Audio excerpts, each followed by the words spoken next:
Hola chicos, welcome to Spanish Lessons with Seba. Today we're going to discuss the superlatives.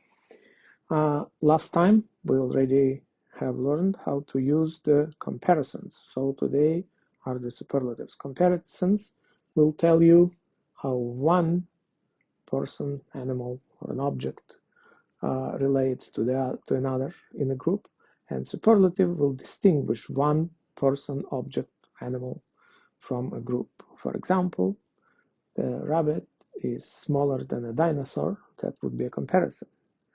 But the rabbit is the cutest animal ever. That would be a superlative. Okay, so let's take a look at those. You're using the superlatives in English and in Spanish. In English, in order to use the superlative, you use the suffix. For example, the smartest. That would be the suffix. Smarter is another suffix that you use for the comparison. So the relative superlative is used to differentiate a person or an object from a group. The slowest of them all, the fastest of all animals. Who might that be? All right, so in order to create it, you need the definite article. In English, you have only one definite article, the, but in Spanish, there are 4 different articles. You have el, masculine singular, la, feminine singular, los, masculine plural, and feminine plural, las. In order to create the superlative, you will need to choose one of them according to the noun, because all nouns in Spanish will be either masculine or feminine. Then you will need the word más. Please pay attention. It has the accent mark on the a. If you don't put it, it will be entirely different word and different meaning. So, más in Spanish can mean more or most. You need a definite article for superlatives. We already talked about that. So I have a sentence here. El conejo es el más simpático. You have the rabbit, conejo, el conejo, es el más simpático. You use the definite article el right here. Why is it el? Because el conejo intrinsically a masculine noun in Spanish. Doesn't mean that rabbits, conejos, do not have both. They do, but the word itself has nothing to do with the grammatical gender. So remember, all nouns will be masculine or feminine, not necessarily logically. All right, next thing is there is no suffix in Spanish. So instead of using it, you will say,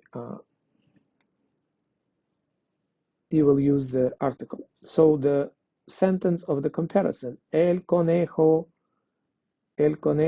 es más listo que el dinosaurio. The rabbit is more intelligent than a dinosaur. Maybe it's not true, it's an opinion, doesn't matter, we're learning how to compare. So that was the comparison. But in the superlative, you'll say la zanahoria, the carrot that rabbit eats. La zanahoria es la más dulce del mundo. Why did you say la? Because zanahoria ends on a, whispers into your ear, that it probably is a grammatical gender feminine. It's a feminine singular noun, that's why you need that la. La zanahoria es la más dulce del mundo. It is the sweetest carrot in the world. It is the superlative. All right, so let's see some examples here. You have here el plátano y la piña. Las piñas son las más dulces. Obviously says the piña. The pineapple says the pineapples are the sweetest. You use here la piña is feminine. The statement is about las piñas, plural feminine, and that's why you use the article las. And the banana says, no, los plátanos son los más dulces. So the plátano has masculine noun and uses the plural, so it says los plátanos. The bananas are the sweetest. Again, it is a superlative. You could have a statement. El elefante es el más pesado. The elephant is the heaviest. Okay. El más pesado, again, el elefante, masculine. You are using the masculine article. El dinosaurio es el menos simpático. The dinosaur is the least likable, the least nice. Again, you are using the article that coincides with the masculine singular is here. So you have here, el conejo es el más suave. The rabbit is the softest. El conejo, masculine singular. El masculine singular, más suave. Mi profesora es la mayor de todas. My female professor is the oldest of all the professors, maybe in school. So, la mayor, note that sometimes mayor, it is literally means, it means both bigger and older.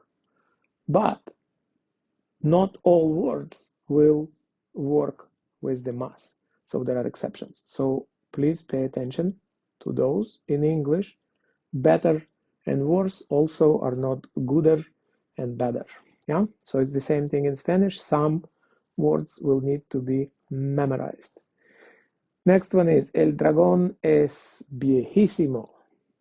This is a little bit different. Why? Because this is the absolute superlative. El dragón es viejísimo. The dragon is extremely old. Viejísimo would be the absolute superlative. La zanahoria es buenísima. The carrot is incredibly good or tasty. Las piñas son sabrosísimas. The pineapples are super tasty. It's another absolute superlative. But there are occasionally words that need to be learned, memorized, because they do not follow the rules. Ellos son los pésimos. What's pésimos? Pésimos is the word for the worst. Remember that worst was peor for comparison. But for the absolute superlative, pésimo, it is the worst of them all. So it is slightly different. Ella es celebérrima. What is celebérrima? It is famous, celebérrima, celebre. Instead of celebrissima, as you might guess, it is celebérrima. So they're occasionally unusual, unpredictable, and therefore fascinating words that need to be memorized. I hope this short lesson was useful for understanding the superlatives, relative superlatives, and the absolute superlatives. I hope it's clearer. I'm planning on recording the practice very soon. If you need anything else, let me know. Otherwise, ciao, pescado.